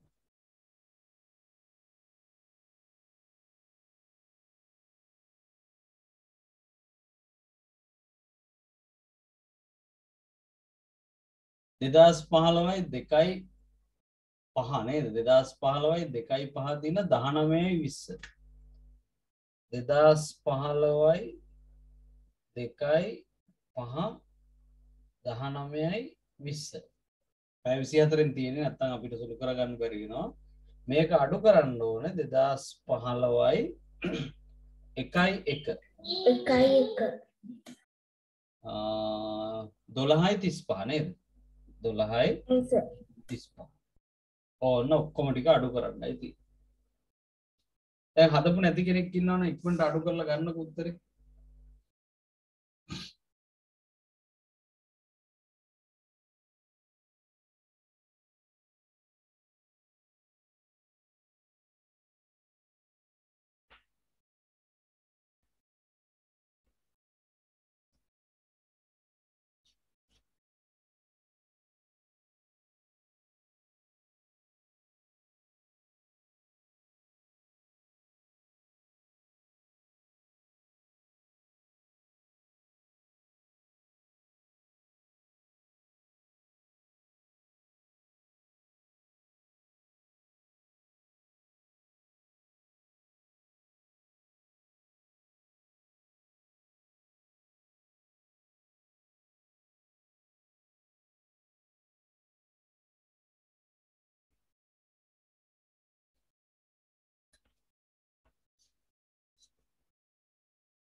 හරි අපි බලමු.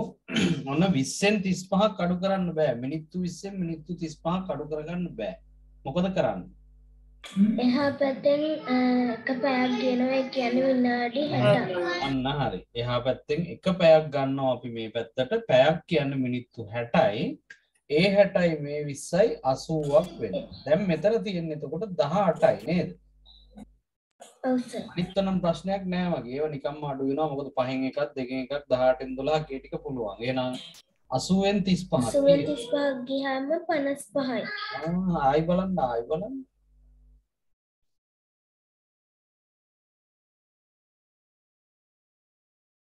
80න් 35.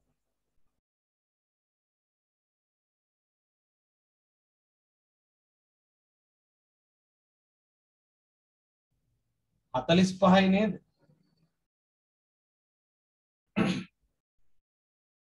දහටෙන් 12 6යි. 5න් එකක් 4යි 2න් එකක් 1යි. බිඳුවයි බිඳුවයි බිඳුවයි බිඳුවයි. එහෙනම් අවුරුදු නෑ නේද? මාස 1යි දින 4යි පැය 6යි මිනිත්තු 45. මාස 1යි දින 4යි පැය 6යි මිනිත්තු 45ක් වෙනවා පිළිතුරු.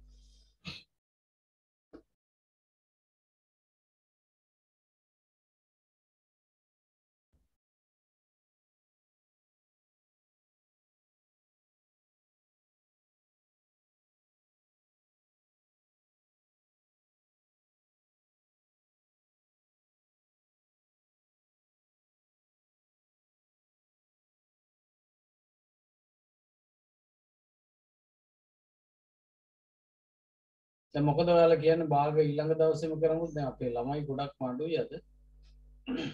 ඊළඟ දවසේම කරමු. ඔයාලා පුනරීක්ෂණ ටික කරලා තියනවද නැත්නම් පටන් ගමුද? මොකද ඔයාලගේ අදහස? මේ සමහරු දාලා තියෙන අනිසර් අපිට කරන්ට් එක ගියා කියලා.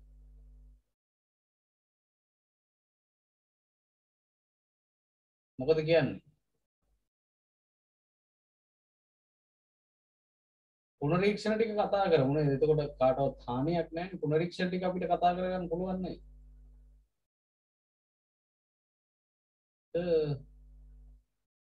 මොකද්ද ඔයාලගේ අදහස ළමයි? තුන් දෙනා ඉන්නේ. මාස පුනරීක්ෂණ ටික කතා කරමු.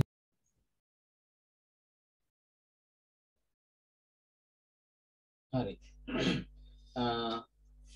භාග වර්ග ටික ඔයාලට මතක් වෙන්න ඕනේ. ඒකක භාග, තත්ත්‍ය භාග, ඊළඟට විෂම භාග, ඊළඟට මිශ්‍ර සංඛ්‍යා, ඊළඟට තුල්‍ය භාග කියලා තිබුණා. එතකොට ඒවා අතරින් තමයි මේ හිස්තැන් පුරවන්න තියෙන්නේ. අපි චුට්ටක් ඒ කොටස මතක් කරමින් ඉස්සරහට යමු. එතකොට ගැටලුවක් වෙන්නේ නැහැ. හරි. අපි ඉස්සෙල්ලම බලමු ඒකක භාග කියන්නේ මොනවද? ඔන්න දැන් ඔයාලා උත්තර දෙන්න මට. ඒකක භාග. උදාහරණ කියන්නකෝ ඒකක භාග වලට. අපි 6 අවසරේදී 3න් එක 2න් එක ආ 12න් එක හයෙන් එක එහෙනම් ඔය වගේ ඔව් යම් කිසි පංගුවකින් එකක් නේද? යම් කිසි ප්‍රමාණයකට බෙදලා එක කොටසක් ගත්තාම අපි ඒකට කියනවා ඒකක භාගයක් කියලා. එතකොට 2කින් 1 12න් 1 3න් 1 6න් 1 ඕන තරම් ගන්න පුළුවන් 100ට බෙදලා හරි කමන්නේ එකක්. එතකොට 100න් 1 ඒකකයක් නැත්නම් එකක්. ඒකට කියනවා ඒකක භාග කියලා. ඊළඟට තව භාග වර්ගයක් තත්ත්‍ය භාග. ඔකටම කියනවා නියම භාග කියලා. ඉස්සර තිබුණා නියම භාග කියන වචනේ. තත්ත්‍ය භාග මෙතන යන්සේ තියෙනවා. උදාහරණ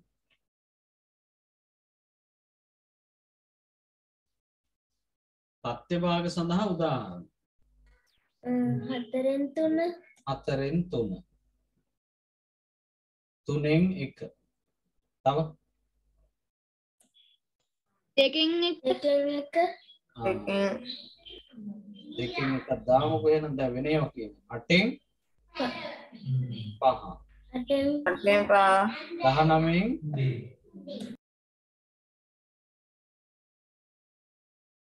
12 එතකොට කොහොමද මේ තත්ත්ව භාගික ලවයද හරයද කුඩා වෙන්නේ?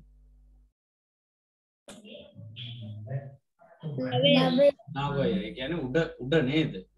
උඩ කුඩා භාග. ඒ කියන්නේ උඩ පුංචි නම් ඒවට කියනවා තත්ත්ව භාග කියලා. එතකොට තත්ත්ව භාග ගොඩට ඔයාලට හොඳටම පැහැදිලි ඒකක භාග ටිකත් එතකොට වැටෙනවා. මොකද ඒවත් උඩ පුංචි ඉන්නේ නේද? එහෙනම් ඒකක භාග සේරම ටික තත්ත්ව භාග ගොඩට වැටෙනවා. හරි ඊළඟට තියෙනවා විෂම භාග. විෂම භාග කියනකොටම එතන විෂමයි කියලා තේරෙනවා. උදාහරණයක් 5න්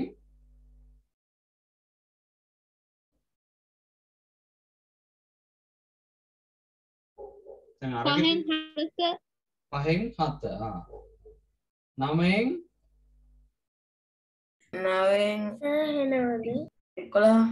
11 ඊළඟට 3න් 3 කියන එකත් ගන්න පුළුවන්. උඩයි යටයි සමාන වුණාම ඒකත් විෂම භාග වලට තමයි වැටෙන්නේ.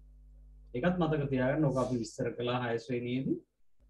හරයයි ලවයයි සමාන වුණත් විෂම භාග වලට තමයි දාන්නේ. තව එකක් කියන්න 15න් 18 15න් 18. එහෙනම් මේවේ විශාල වෙලා තියෙන්නේ උඩ නෙමෙයි කොහෙද? නෑ යට නෙමෙයි කොහෙද? උඩ. එහෙනම් මේවා යට කුඩා භාගනේ. මේක උඩ කුඩා භාග මේක යට කුඩා. හැබැයි සමානයවත් ගන්නවා. යට පුංචි ඒවා සහ සමාන ඒවානේ. 3න් 3 ගත්තොත් ඒකත් විෂම භාගයක් වෙනවා. දැන් මතක් වෙන්නයි මේ ටික මේ කතා කරන්නේ.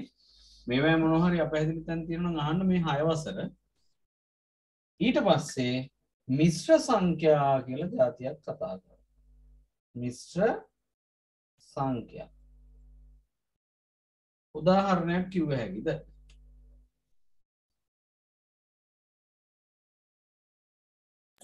එකයි පහෙන් 3 එකයි පහෙන් 3. දැන් අනිත් අයත් කියන්න උදාහරණයක්.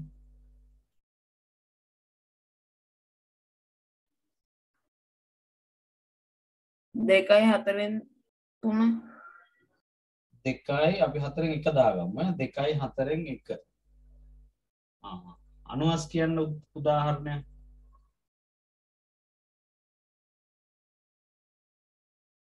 3යි 5න් 3 සර් අපි 3යි 5න් 2 ගමු. කමන්නේ. 3යි 5න් 3 හරි ඉතින් පොඩ්ඩක් වෙනස් කරන්න ඕනේ. දෙකම තියෙනවනේ නැත්නම් හරි. එහෙනම් මෙන්න මේ වගේවට කියනවා මිශ්‍ර භාග නෙමෙයි. බලන්න මේකේ භාග හැබැයි මෙතන තියෙන සංඛ්‍යා. ඒකට හේතුව තමයි මේ ඉදිරියෙන් පූර්ණ සංඛ්‍යාවක් තිබීම. මේ පූර්ණ සංඛ්‍යාව කියන්නේ ලොකුයිනේ. ඒක භාග නෑ. සම්පූර්ණ ඒවා. පාන් රාත්තල් 1යි 2යි 3යි පාන් රාත්තල් මේවා කෑලිනේ. 5න් 3යි 4න් 1යි 5න් 2යි. ඒතර ඒ වගේ පූර්ණ සංඛ්‍යාවට මුල් තැන දෙන නිසා මෙතන මිශ්‍ර භාග කියලා නෙමෙයි කියන්නේ මිශ්‍ර සංඛ්‍යා කියලා. ඒකත් හොඳට මතක තියාගන්න. හරි. එහෙනම් දැන් මේ ටික මකන්න කලින් අවශ්‍යයි සටහන් කරගන්නකො පොඩ්ඩක් මතක් වෙන්න උඩින් භාග කියලා මාතෘකාව ලියලා නැවත මතක් වෙන්නත් එක ඉක්මනට සටහන් කරගන්න. ඒකක භාග කියන්නේ මොනවද? ලවය එක වූ භාග. තත්ත්ව භාග කියන්නේ මොනවද? ලවය හරයට වඩා කුඩා වන භාග. විෂම භාග කියන්නේ මොනවද? ලවයට වඩා ලවය හරයට වඩා විශාල වන භාග. එතකොට මිශ්‍ර සංඛ්‍යා කියන්නේ පූර්ණ සංඛ්‍යාවක් සමග තත්ත්ව භාගයක් තියෙනවා. මේ 5න් 3 4න් 1 5න් 2 කියන ඒවා තත්ත්ව භාග. පූර්ණ සංඛ්‍යාවකුයි තත්ත්ව භාගිකුයි. පූර්ණ සංඛ්‍යාවකුයි තත්ත්ව භාගිකුයි. ඒ දෙක තියෙනවා. ඉක්මනට සටහන් කරගන්න.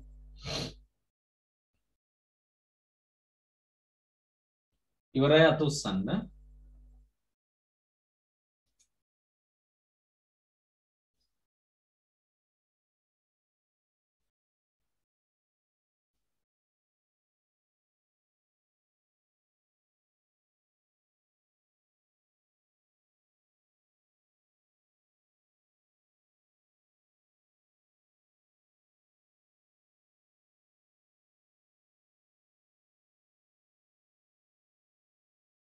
ඒකක භාග ඒ කියන්නේ ලවය එක වූ භාග. තත්ත්ව භාග ඒ කියන්නේ ලවය හරයට වඩා කුඩා වන භාග. විෂම කුඩා වන භාග. ඒතර විෂම භාග කියන්නේ හරයට වඩා ලවය විශාල වන හෝ සමාන වන භාග. දැන් 3න් 3 කියන්නේ දෙකම සමානයි. ඒවත් විෂම භාග. විදිහට තමයි ගණන් ගන්නේ.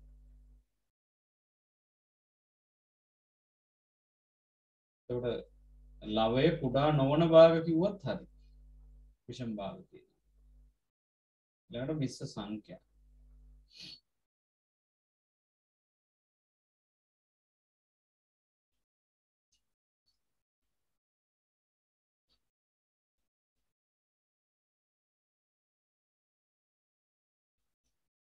කිසල ඉවරයි අනිත් ඉක්මන් කරන්න.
අනුවස් ඉවරද? යසිරු ඉවරයි සර්. හරි. මම මේ බලා ඉන්නවා ඉවරයි කියනකොට. හරි ඊළඟට තව භාග වර්ගයක් ඒක තමයි තුල්‍ය භාග. තුල්‍ය භාග. එතකොට අපි උදාහරණයකට ගමු 10න් 8 කියන භාගයට තුල්‍ය භාග ටිකක් ලියන්න ඕන. කියන්න බලන්න එක තුල්‍ය භාගයක් ගන්න. 216 හරි දැන් ඒ කියපු එක හරි. ඒ කියන්නේ දෙකෙන් වැඩි කරා නේද? වැඩි කිරීම දෙක 2016යි. මේක බෙදලත් ගමුකෝ. මේක බෙදන්න පුළුවන්. කීයෙන්ද බෙදන්නේ? දෙකෙන් බෙදීම දෙක කියන්න උත්තරේ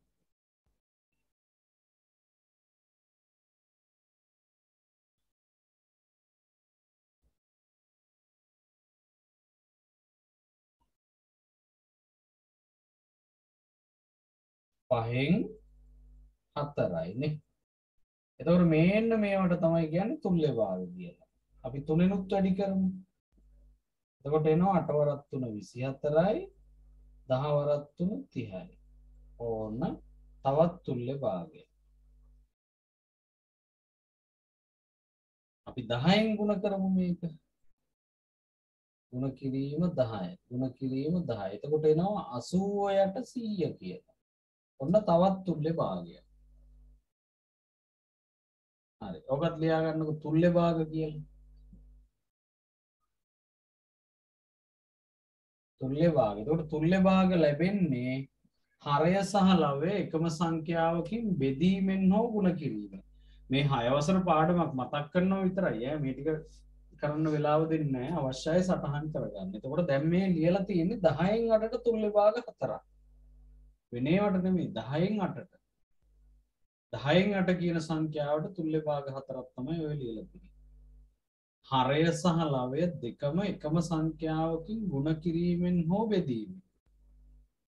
හැබැයි ඉතින් හැම එකක්ම බෙදන්න බෑ. ගුණ කරලා නම් ගන්න පුළුවන් ඕනම එකක්. ඔකට කියන්නේ තුල්ලේ භාග.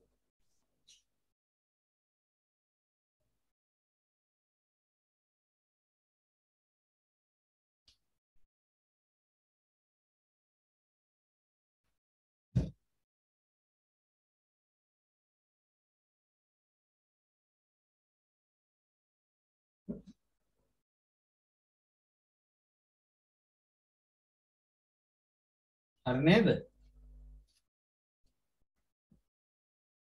හරි සර්. හරි ඊළඟට දැන් මේ ඔයගොල්ලන්ගේ පුනරීක්ෂණ අභ්‍යාසය කරන්න සහ ඒ අවශ්‍ය කොටස් ටික මේ සාකච්ඡා කරන්නේ ඊට පස්සේ කරමු. මොකද දැන් මේක කරන්න වෙලාව යනවනේ ඔයගොල්ලෝ කරලා තියන්න ඊළඟ දවසේ වෙද්දී. හරි ඊළඟට දැන් මෙන්න මෙහෙම හිතන්න. ඔයාලට භාග දෙකක් තියෙනවා. මේ භාග සංසන්දනය ගැන කියන්නේ අපි හිතමු 5න් 2යි 5න් 4යි කියලා තියෙනවා. දැන් මේ දෙකෙන් කුඩා භාගයේ කුමක්ද? මොකද්ද පුංචි භාගය? 5න් 4 කුඩා එක මම අහන්නේ.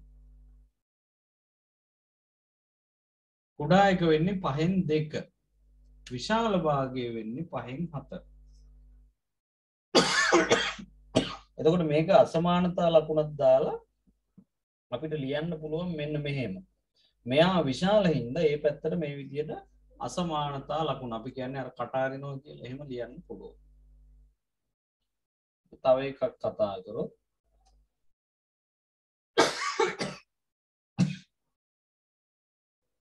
හතෙන් 2යි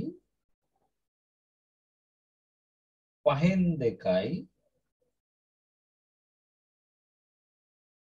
9න් 2යි තියෙනවා.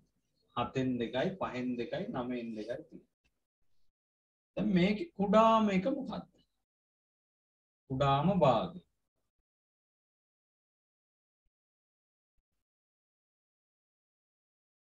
පහෙන් 2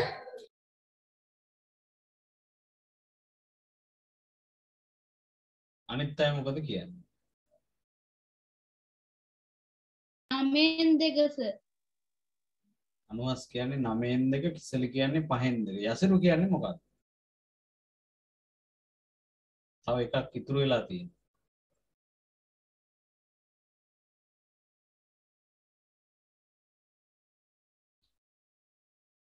දෙක. හ්ම්? 5න් 2. 5න් 2. ඔව් මෙතන විශාලම භාගය වෙන්නේ 5න් 2. කුඩාම භාගය වෙන්නේ 9න් 2. ඒක මෙහෙමයි වෙන්නේ. හිතන්නකෝ මේ උඩ තියෙන එක සමානයිනේ. යට තියෙන එක ගැන හිතන්න. දැන් සමාන එක දිහා බලන්න එපා. දැන් මෙතන බලන්න.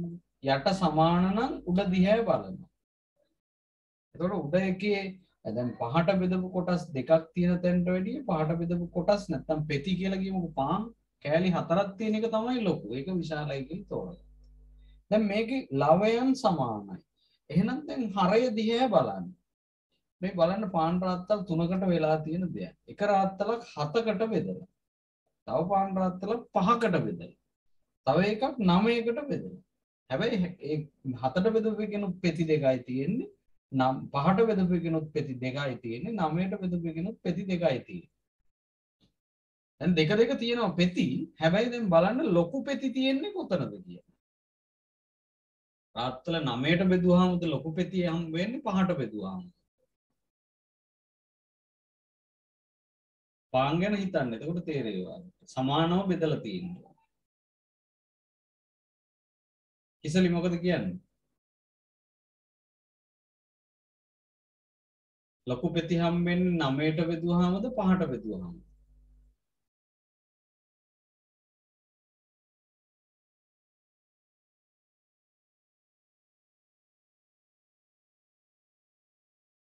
එක පෙත්තක් ගැන අහන්න. එක පෙත්තක ප්‍රමාණය ගැන අහන්න. 5ට. ඔව් 5ට බෙදුවා. එහෙනම් මේකේ ලොකුම එක තමයි 5ට බෙදපු පෙති දෙකක් ගන්න එක. මේ උඩ තියෙන එක ගැන හිතන්න එපා. සමාන වෙච්ච එක දිහා බලලා වැඩන්නේ. අපි බලන්නේ එතකොට අනිත් එක. දැන් මේකේ 5 5 සමානයි. එයා දිහා බැලුවේ නෑ. ඔයා 2 4 ගැන හිතලා තමයි ලොකු එක තීරණය කරේ. හැබැයි මේකේ සමාන වෙලා තියෙන ලවය හරය දිහා බලලා තීරණය ගනිද්දී හරය කුඩා එක තමයි විශාල භාගය වෙන්නේ. මොකද පාන් ගැන හිතන්න බෙදෙන වාර ගන්න. එහෙනම් මෙතන තියෙන පුංචිම එක මොකද්ද? පුංචිම භාගය. 9න් 2. 9න් 2. එයා ලියනවා. එයාට වඩා ටිකක් ලොකු එක්කෙනා 7න් 2. 7න් 2. මෙතන ඉන්න ලොකුම එක්කෙනා කවුද? 5න් 2. ඕන්න දැන් අපි ආරෝහණ පිළිවෙලට ලියලා තියෙනවා. මෙතන මෙයාට වඩා මෙයා ලොකුයි, මෙයාට වඩා මෙයා, එයාට වඩා මෙයා. එතකොට මේ භාග සැසඳීමේදී අපි බලන්න ඕනේ හරය හෝ ලවය සමාන කර ගැනීමට. එහෙම සමාන වෙලා තියෙනවා නම් හරය සමාන නම් ලවය දෙස බලලා තීරණය ගන්නවා. ලවය සමාන නම් හරය දිහා බලලා තීරණය ගන්නවා. හරි. එහෙනම් ඔක සටහන් කරන්න කලින් ලියා ගන්න භාග සැසඳීම නැත්නම් සංසන්දනය කියලා. භාග සැසඳීම එහෙම නැත්නම් සංසන්දනය. මේවා මේ 6 වසර දැන් 6 වසර පන්ති වල අපේ මේ ෆිසිකල් පන්ති වල මේක කරලා ඉවරයි මේ වෙනකොට. භාග කොටස් ඔක්කොම කරලා ඉවරයි. ඔයාලටත් කරා මතක නැති වුණා. අපේ පරණ පාඩම් බලන්න පුළුවන් YouTube වල තියෙනවා.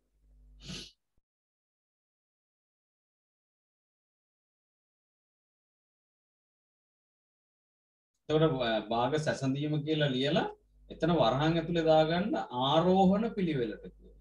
දැන් අපි මේ හැම එකම ලියලා තියෙන ආරෝහණ පිළිවෙලනේ කුඩා එකේ ඉඳලා ලොකු එකට. ආරෝහණ පිළිවෙල. ඔක අනිත් පැත්තට ලියන්නත් පුළුවන්.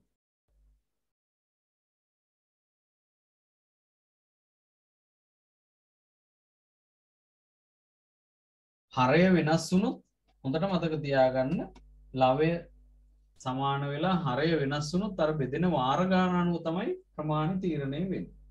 දෙකම වෙනස් නම් අමාරුයි. එතකොට සමාන කරගන්න ඕනේ මොකක් හරි.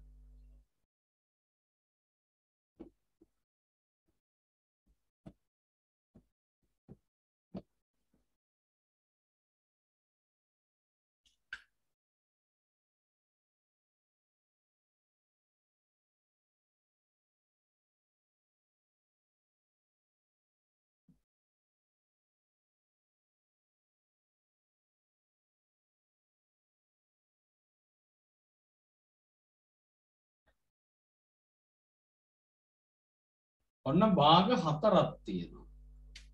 4න් 1යි 3න් 2යි 6න් 1යි 12න් 5යි. බලන්න එකකවත් නැත්තම් භාග ටිකේ ලවයවත් හරයවත් සමාන නැහැ. ඔක්කොම වෙනස්. දැන් මොකද කරන්නේ?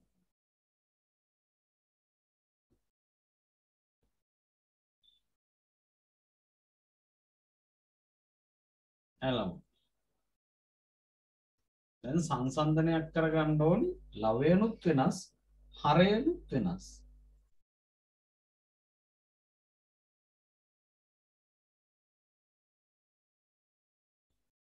එතකොට ලවයවත් අන්න හරි. ඔව් එතකොට ලවයවත් හරයවත් සමාන නැත්තම් අපිට සංසන්දනයක් කරන්න බැරි වෙනවා. ඒ නිසා එක්කෝ අපි සියල්ලගේම ලවයන් සමාන කරගන්න ඕනේ. එහෙම නැත්තම් හරයන් සමාන කරගන්න ඕනේ. දැන් මේකේ ඔයාලට පේන විදිහට කවුද සමාන කරගන්න ලේසි? යටද උඩද? හරයට. යට. ඒ කියන්නේ හරය නේද? කීය කරගත්තොත් හරිද? මොකද අපි තුල්‍ය භාග ඔව් කීයද? දෙකෙන් නෑ මම කියන්නේ පොදු හරයක් එපා දැන් සේරටම යටට එක සමාන සංඛ්‍යාවක් ගන්න ඕන. 12 සර්. අන්න හරි. මේ පහළ සියල්ල 12 කරගත්තොත් හරි. ඒකට තමයි කලින් තුල්‍ය භාග කියලා ඉගෙන ගත්තේ. අනුහස් ඔයාලගේ මේ පාඩම ඉවරද ඉස්කෝලේ? නෑ සර්. එහෙනම් 6 වසරේ මතකින් කියන්නේ නේද? හොඳයි බොහොම හොඳයි. රයිට්. එතකොට ඔන්න බලන්න මෙතන 12 තියෙනවා. යාගේ වෙනසක් කරගන්න නැහැ. 6 12 කරගන්නේ කොහොමද? දෙකෙන් වැඩි කරලා දෙකෙන් වැඩි කරනවා. 3 12 කරගන්නේ හතරෙන් වැඩි කරලා සර්. 4න් වැඩි කරනවා. 4 12 කරගන්නේ තුනෙන් වැඩි කරලා සර්. තුනෙන් එහෙනම් අපි ඊළඟ පියවරේදී ඒ ටික ලියමු. මෙන්න මෙහෙම ලියමු. 4න් එකේ මෙයා 3න් වැඩි වෙනවනේ. එතකොට අනිවාර්යෙන් ලවයත් වැඩි කරන්න ඕනේ. ඔන්න 3න් වැඩි කරා. ඔය විදිහට ලියන්න අනිත් ටික. ඉක්මනට ලියන්න. ඊළඟට 3න් දෙකේ මෙයා 4න් වැඩි වෙනවා. තුල්‍ය භාග ක්‍රමයේ හැටියට උඩත් වැඩි කරන්න ඕනේ. ලියන්න මායික්කම ලියන්න මට වැඩි ඉක්මනට ලියන්න. ඊළඟට 6න් එකේදී මෙයා 2කින් වැඩි වෙන්න ඕනි. මෙයාත් එතකොට 2කින් වැඩි වෙනවා. 12න් 5ේදී කිසිම වැඩි කිරීමක් කරන්නේ නැහැ. ඒක 12න් 5ම.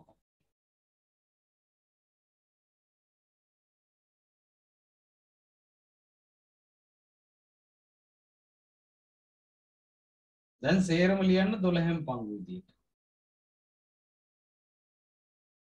මෙතන එනවා 12න් 3.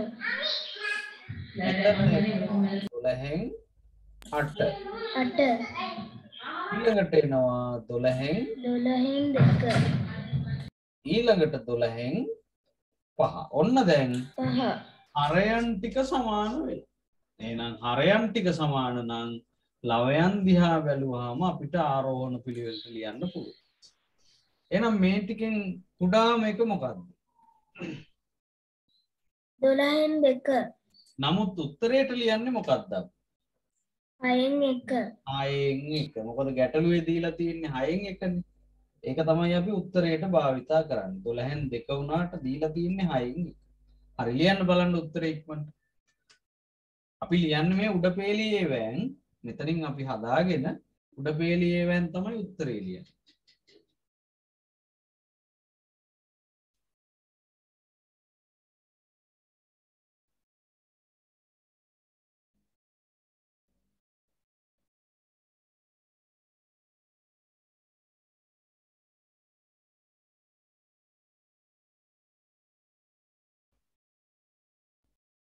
හරි එහෙනම් කියන්න උත්තරේ 6න් 1 ඊළඟට 4න් 1 අපි මේ විශාල ලකුණ දාලාම ලියමු 4න් 1 12න් 5 12න් 5 3න් 2 1 අනිත් අයටත් තේරුණාද පුතේ යසිරු කලන කලන නෙවෙයි කවුද අනුහස් නේ හරිද ඔයාලට තේරුණාද හරි නේද එහෙනම් තේරුණා සර්. ඔව් සර් තේරුණා. හරය සමාන කරගන්නවා දැන් හැබැයි සමහර ඒවා ලවයත් සමාන කරගන්න පුළුවන්. එහෙම ඒවත් තියෙනවා ඈ. මම එකකුත් කියලා දෙන්නම්කෝ ඒ විදිහට.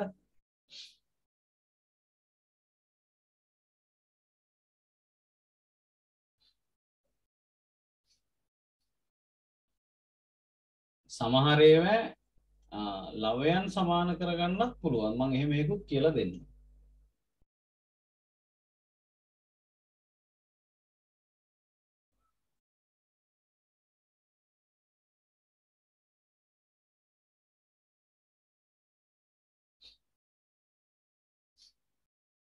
යසිරු මේ රෙකෝඩ් කරනවද?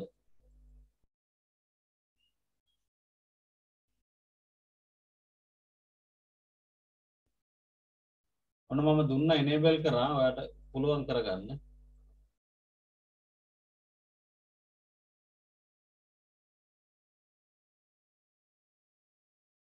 හරි දැන් ඊළඟට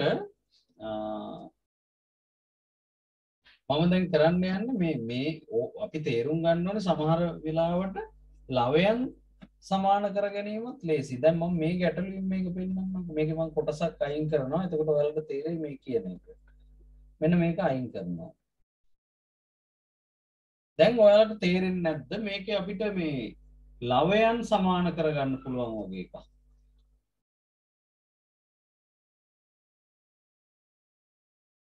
ලවයන් සමාන කරගන්න පුළුවන් එකක්.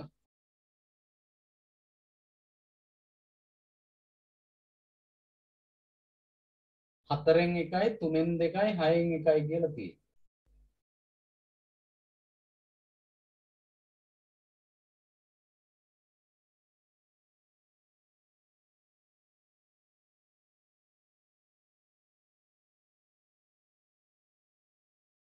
එක දෙක එක තියෙන්නේ. එක දෙක එක කියන්නකෝ බලන්න ලවයන් සමාන කරගන්න ක්‍රමය.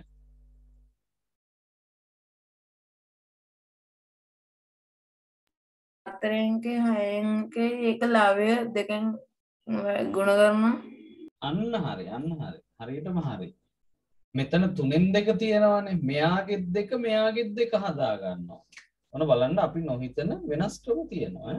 එහෙනම් හතරෙන් එකේ ලවය දෙක කරගන්නයි ඕනේ. ඔන්න දෙකෙන් වැඩි වෙනවා. ඒ නිසා යට දෙකෙන් වැඩි වෙනවා. නැතුව දැන් අපිට ඕනේ උඩ දෙකෙන් වැඩි කරගන්න.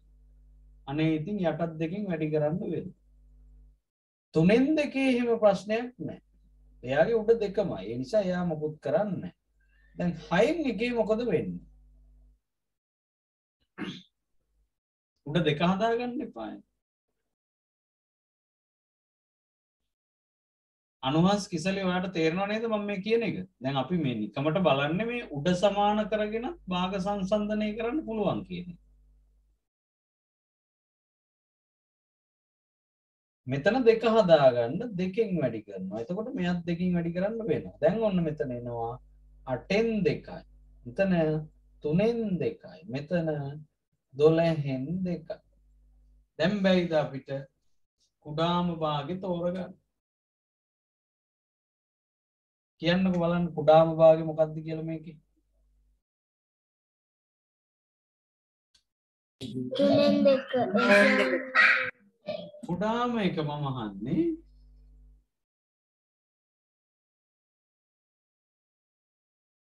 කුඩාම වෙන්නේ යට ලොකු 12න් දෙක. ආව් 12න් දෙක. දෙක 12න් දෙක කුඩාම භාගය වෙන්නේ. ඒ කියන්නේ 6න් එක තමයි පුංචිම භාගය. එයාට වඩා ලොකු එක්කෙනා කවුද? හතරෙන් අන්න හරි. හතරෙන් 8න් එක. 2 වෙන 4න් 1. එයා තමයි ඊළඟට ලොකු. මෙතන ඉන්න ලොක්කා කවුද? 3න් 2 3න් 2. 3න් 2. එතකොට ඔන්න ඔය විදිහට උත්තරේ ගන්නත් පුළුවන්. දැන් මම මේ 12න් එක අයින් කරේ වැඩි ලේසි වෙන්න. ඉතින් මෙහෙම භාග තුනක් දීලා තිබුණොත් නැත්නම් කීපයක් දීලා තිබුණොත් එක්ක අපි ලවය සමාන කරගන්නවා එක්ක හරය සමාන කරගන්නවා. නමුත් බොහෝ වෙලාවට ගුරුවරු උගන්වන්නේ ළමයි දන්නේ හරය සමාන කර ගැනීම පමණයි. නමුත් මතක තියාගන්න. ඔව් කිසල් කියන්නේ මොකක්ද පුතේ ප්‍රශ්නේ? සර් 3න් 2 ළඟට 4න් 3 තිබ්බොත් එහා පැත්තේ තියෙන 4න් 1යි 6න් 1යි 3න් වැඩි කරලා උත්තරය ගන්න. හරියටම හරි. හරියටම හරි. නිකමට අපි දාලා බලමුකෝ ඒක. දැන් 3න් 2 වෙනුවට 4න් ඔයගේ 3 නේද? උස 4න් 3 තිබුණා. එතකොට ඉතින් උඩ හදාගන්න වෙන්නේ 3නේ. එතකොට මෙයත් 3න් වැඩි කරලා 12න් කීයද කියලා ගන්නවා. මෙයත් 3න් වැඩි කරලා 12න් පංගු ගන්න වෙනවා නේ. මෙයා වැඩි කරන්නේ නෑ මෙයා වැඩි කරන්නේ නෑ නේ. මෙයා වැඩි කරන්නේ නෑනේ. එතකොට නිකමට බැලුවොත් කොහොමද එන්නේ? දැන් මේ කිය හොඳ ප්‍රශ්නයක් නෙමෙයි. දැන් ඔය විදිහට භාග තුන තිබුණොත් ඇත්තටම ඉතින් උඩත් පුළුවන් යටත් පුළුවන්. අපි උඩ සමාන කරගන්නවා නම් 4න් 1 වැඩි කරන්න ඕන කීයද? 3න් 3න්නේ. කොහොමද? 4න් 3 වැඩි කරන්නේ නෑනේ. 6න් 1 වැඩි කරන්න වෙනවා 3න් 3. ඔන්න එතකොට මෙතනත් 3යි මෙතනත් 3යි මෙතනත් 3යි. හරි. ඉතින් කිව්වා හරි. පැහැදිලි නේ පුතේ? ඔව් සර්. අනිත් අයට තේරුණාද පුතේ? තේරෙනවා සර්. ඔව් එක්ක ලවය එක්ක හරය. එතකොට දැන් තුල්ලේ භාග ක්‍රමයේදී උඩ වැඩි කරනවා නම් යම් කිසි හේකින් එකෙන් යටත් වැඩි කරන්න වෙනවා. දැන් අපිට ඕනේ සමහර ඒවා යට වැඩි කරගන්න. ඒ නිසා ඔටෝ උඩ වැඩි වෙනවා. දැන් මේකෙදී ඕනේ අපිට උඩ ගුණ කරගන්න. ඒ නිසා ඔටෝ යටත් ගුණ කරන්න වෙනවා. එහෙමයි තියෙන්නේ. හරි. රයිට්. එතකොට දැන් භාග එකතු කිරීම අඩු කිරීම ඊළඟට දැන් ඔයාලට හත ශ්‍රේණියේ තියෙන්නේ මිශ්‍ර සංඛ්‍යා විෂම භාග මිශ්‍ර සංඛ්‍යාව විදිහට ඊළඟට මිශ්‍ර සංඛ්‍යාව විෂම භාග විදිහට ඒ විදිහට සාකච්ඡා කරන්න තියෙන්නේ. අපි මේ කොටස් ටික ඊළඟ දවසේ කතා කරමු අනිත් යාළුවෝ ඉන්න අතරේ. හරි එහෙනම් ඕගොල්ලෝ හොඳට මතක ඇතුව දැන් මේ ඉගෙන ගත්ත ටිකක් තියෙනවා. පුනරීක්ෂණ අභ්‍යාස ටික. පුනරීක්ෂණ අභ්‍යාස ටික කරලා තියන්න. පැහැදිලි නේද? පුනරීක්ෂණ අභ්‍යාස ටික කරලා ඔව් සර්. තව අවශ්‍ය වුණොත් ඔයාලගේ 6 ශ්‍රේණියේ පොත් ඇති ඒවයි කොටස් ටික බලලා අපි ඊළඟ පාඩමට ලෑස්ති වෙමු. එතකොට අපිට ඊළඟ දවසේ ඒ ටික කරගන්න පුළුවන්. හරි. එහෙනම් අපි අදට නවත්තමු. අලුතෙන් ඔන්ලයින් එකතු වෙන්න ඔයාලගේ යාළුවෝ කවුරු හරි කැමතිෙන් ඉන්නවා නම් සම්බන්ධ කරන්න. අපිත් දැන් ඉස්සරහට තව ටිකක් ළමයි වැඩි වෙයි. මොකද අපේ අනිත් පන්ති වලට එන අයත් ඔන්ලයින් එන්න පටන් ගන්න ගමනාගමන ප්‍රශ්න හින්දා. එහෙනම් ඉන්නවනම් ඒගොල්ලෝ දැනුවත් කරන්න. හරි. එහෙනම් සියලු දෙනාටම ආයුබෝවන්. අයිබෝවන් sir. thank you sir. Sir